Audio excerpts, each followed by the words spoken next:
Hello children, welcome to History class. Chapter 3, the earliest cities. Now we will discuss about next new topic. Food for people in the cities.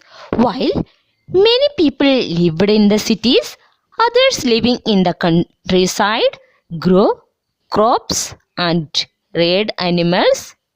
These farmers and herders supplied food to craft persons, scribes, and rulers in the cities. We know from remains of plants that the Harappan grew wheat, barley, pulses, peas, rice, sesame, linseed, and mustard. നഗരത്തിന് പുറത്ത് ഗ്രാമപ്രദേശങ്ങളിൽ താമസിച്ചിരുന്ന മനുഷ്യർ ധാന്യവിളകൾ കൃഷി ചെയ്തിരുന്നു. അവർ ഈ ധാന്യങ്ങൾ നഗരത്തിലെ കരകൗശല വിദഗ്ധർ, സ്ക്രൈബ്സ്, ഭരണാധികാരികൾ തുടങ്ങിയവർക്ക് വിതരണം ചെയ്യുകയും ചെയ്തു പോന്നു. ഹാരപ്പൻ ജനത ഗോതമ്പ്, barley, pulses, peas, rice, sesame, linseed, mustard തുടങ്ങിയവയൊക്കെ ധാരാളമായി കൃഷി ചെയ്തിരുന്നു. Then next paragraph, please listen. A new tool, the plow, was used to dig the earth for turning the soil and planting seeds. While real plows, which were probably made of wood, have not survived, toy models have been found.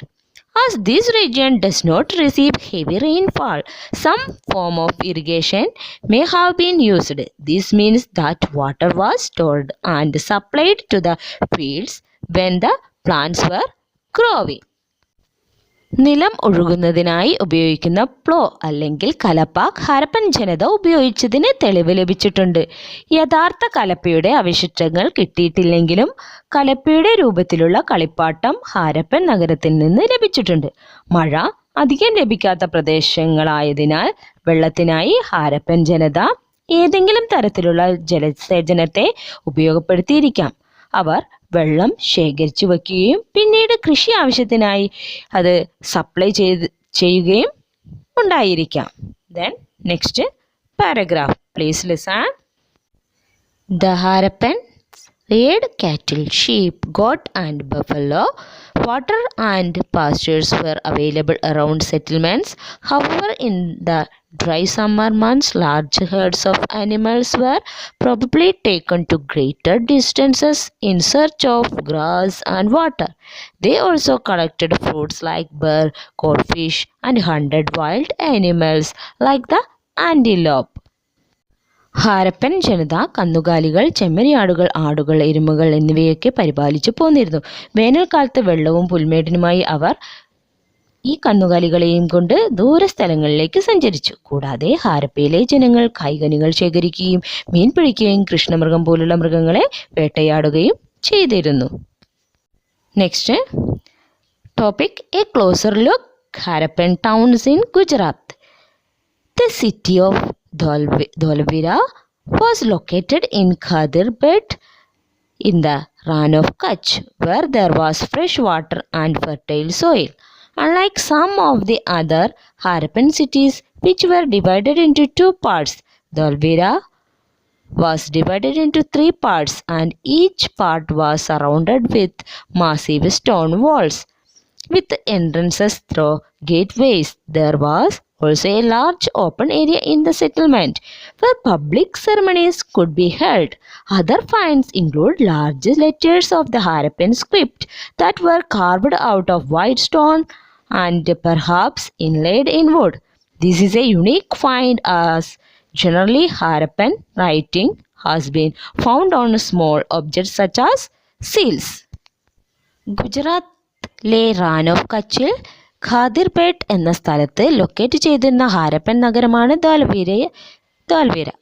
ശുദ്ധജലവും ഫലഭൂഷ്ടമായ കൃഷി ഭൂമിയുമുള്ള സ്ഥലമായിരുന്നു ഇത്. നാം മുമ്പ് പറഞ്ഞു, ഹാരപ്പയിലെ നഗരങ്ങൾ 2 ഭാഗങ്ങളായി തിരിച്ചിരുന്നു. ഏതൊക്കെയായിരുന്നവ?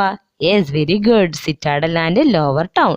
പക്ഷേ ധോലവീര 3 ഭാഗമായി തിരിച്ചു. ഓരോ പ്രദേശവും വലിയ പ്രവേശന കവാടങ്ങളുള്ള കൽഭിത്തികളാൽ ചുറ്റപ്പെട്ടിരുന്നു. അവിടെ പൊതുചടങ്ങുകൾക്ക് വേണ്ടി ഉപയോഗിച്ചിരുന്ന വലിയ തുറസായ ഏരിയ ഉണ്ടായിരുന്നു. ഈ സിറ്റിയിൽ നിന്ന് ലഭിച്ചിട്ടുള്ളതിൽ അതിവിശിഷ്ടമായ കണ്ടെത്തലായിരുന്നു ഹാരപ്പൻ ലിപിയിലെ അക്ഷരങ്ങൾ. ഹാരപ്പൻ എഴുത്തുകൾ സീൽ പോലുള്ള ചെറിയ ഒബ്ജക്റ്റുകളിൽ മാത്രമേ കാണുവാൻ സാധിച്ചുള്ളൂ. എന്നാൽ ഇവിടെ അക്ഷരങ്ങൾ വലിയ കല്ലിൽ കൊത്തിയെടുത്ത് മരത്തടിയിൽ അല്ലെങ്കിൽ പലകയിൽ പതിച്ചതായാണ് കാണുക. The city of Lodhal stood beside a tributary of the Sabarmati in Gujarat, close to the Gulf of Kabad. It was situated near areas where raw materials such as semi-precious stones were easily available. This was an important center for making objects out of stone, shell and metal. There was also a storehouse in the city. Many seals and sealings were found in this storehouse. A building that was found here was probably a workshop for making beads, precious of stone, half-made beads, tools for bead making, and finished beads have all been found here. ഗുജറാത്തിലെ തന്നെ മറ്റൊരു സിറ്റിയായിരുന്നു ലോഥൽ. ഗുജറാത്തിലെ Gulf of കബത്ത് ചേർന്ന് സബർമതി നദിയുടെ ഒരു പോഷക നദി കരയിലാണ് ലോഥൽ നഗരം സ്ഥിതി ചെയ്തത്. ഏത് പോഷക നദി? സബർമതി നദിയുടെ ഒരു പോഷക നദി. അമൂല്യരത്നങ്ങൾ ധാരാളം ലഭിച്ചിരുന്ന പ്രദേശത്തായിരുന്നു ലോഥൽ സ്ഥിതി ചെയ്യുന്നത്. അത് പ്രീഷ്യസ് സ്റ്റോൺസ് ലഭിച്ചിരുന്ന സ്ഥലത്താണ് ലോഥൽ സ്ഥിതി ചെയ്തത്. ലോഥൽ നഗരത്തിൽ വലിയൊരു ധാന്യപ്പുര ഉണ്ടായിരുന്നു. ഈ സ്റ്റോർ ഹൗസിൽ നിന്ന് പല സീലിങ്സുകളും ലഭിച്ചു. The mystery of the end. Around 3,900 years ago, we find the beginning of a major change.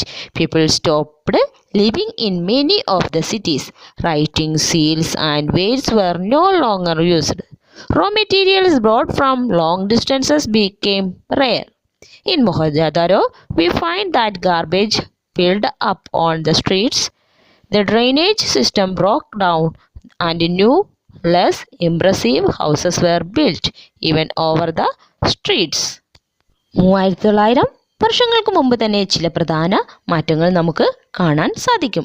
പല നഗരങ്ങളിലും ജനങ്ങൾ താമസിക്കുന്നത് നിർത്തിയിരുന്നു. എഴുത്തുകളും മുദ്രകളും അളവ് തൂക്കങ്ങളും ഉപയോഗിക്കാതെയായി. അസംസ്കൃത വസ്തുക്കൾ ദൂരദേശങ്ങളിൽ നിന്ന് കൊണ്ടുവരുന്നത് അപൂർവമായി. മോഹൻജോദാരോവിലെ തെരുവുകളിൽ മാലിന്യങ്ങൾ കുന്നുകൂട്ടിയിരിക്കുന്നതും തകർന്ന ഓവുചാലുകളും പുതിയ വീടുകൾ തെരുവുകളിൽ നിർമ്മിച്ചിരിക്കുന്നതായി കാണാം. അതായത് the mystery of the end ആണ്. ഈ നഗരങ്ങളുടെ അവസാനം എങ്ങനെയാണ് ഇത് നശിച്ചു പോകാനുള്ള കാരണങ്ങളാണ് നമ്മളിപ്പോൾ പറഞ്ഞുകൊണ്ടിരിക്കുന്നത്. Why did all this happen? We are not sure. Some scholars suggest that the rivers dried up. Others suggest that there was deforestation. This could have happened because fuel was required for baking bricks and for smelting copper ores, besides grazing by large herds of cattle, sheep and goat may have destroyed the green cover. In some areas there were floods, but none of these reasons can explain the end of all the cities. Flooding or a river drying up would have had an effect in only some areas. എന്തുകൊണ്ടായിരിക്കാം ഹാരപ്പൻ സംസ്കാരം ഇത്തരത്തിൽ നശിച്ചുപോയത്? കൃത്യമായ ഉത്തരമില്ല. പക്ഷേ പണ്ഡിതന്മാർ കുറച്ചു കാരണങ്ങൾ മുന്നോട്ട് വയ്ക്കുന്നുണ്ട്. നദികൾ വറ്റിവരേണ്ടതാവാം ഹാരപ്പൻ നഗരങ്ങളുടെ നാശത്തിന് കാരണം എന്ന് ചിലർ പറയുന്നു. വനനശീകരണമാകാം ഒരു കാരണം. കോപ്പർ അയിരു ഉരുക്കുന്നതിനും ഇഷ്ടിക ചുടുന്നതിനും അവർക്ക് ഇന്ധനം ആവശ്യമായിരുന്നു.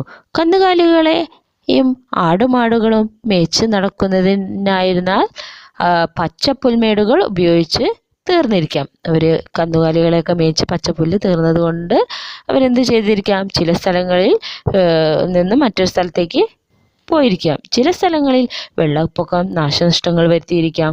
പക്ഷേ അങ്ങനെയാണെങ്കിൽ പോലും എല്ലാ നഗരങ്ങളും നശിച്ചതിൻ്റെ കാരണം നമുക്ക് വ്യക്തമായി അറിയില്ല. പല പല കാരണങ്ങളാണ് പറയുന്നത്. എന്തൊക്കെയായിരുന്നു? ഡിഫോറസ്റ്റേഷൻ പറയുന്നുണ്ട്, ഫ്ലഡ്സ് പറയുന്നുണ്ട്. അങ്ങനെ പലരും പല രീതിയിലുള്ള അഭിപ്രായങ്ങളാണ് പറയുന്നത്. Then next paragraph, it appears as if the rulers lost control in any case. The effects of the change are quite clear. Sites in Sindh and West Punjab were abandoned While many people moved into newer, smaller settlements to the east and the south, new cities emerged about 1400 years later. You will read about them in chapter 5 and 8. ഇന്നത്തെ പാകിസ്ഥാനിൽ സ്ഥിതി ചെയ്യുന്ന സിന്ധിലെയും west പഞ്ചാബിലെയും കേന്ദ്രങ്ങൾ ഉപേക്ഷിക്കപ്പെട്ടിരിക്കുന്നു. അനേകം പേർ കിഴക്കിലേക്കും തെക്കിലേക്കും പുതിയ പക്ഷേ ചെറിയ അധിവാസ കേന്ദ്രത്തിലേക്ക് കുടിയേറി പാർത്തു. അങ്ങനെ 1400 വർഷങ്ങൾക്ക് ശേഷം പുതിയ നഗരങ്ങൾ ഉയർന്നു വന്നു. ഇത് നമ്മൾ വിശദമായി ചാപ്റ്റർ 5-ലും 8-ലൊക്കെ പഠിക്കുന്നുണ്ട്. Today's work, please read this chapter 2 or 3 times and please find out exercise.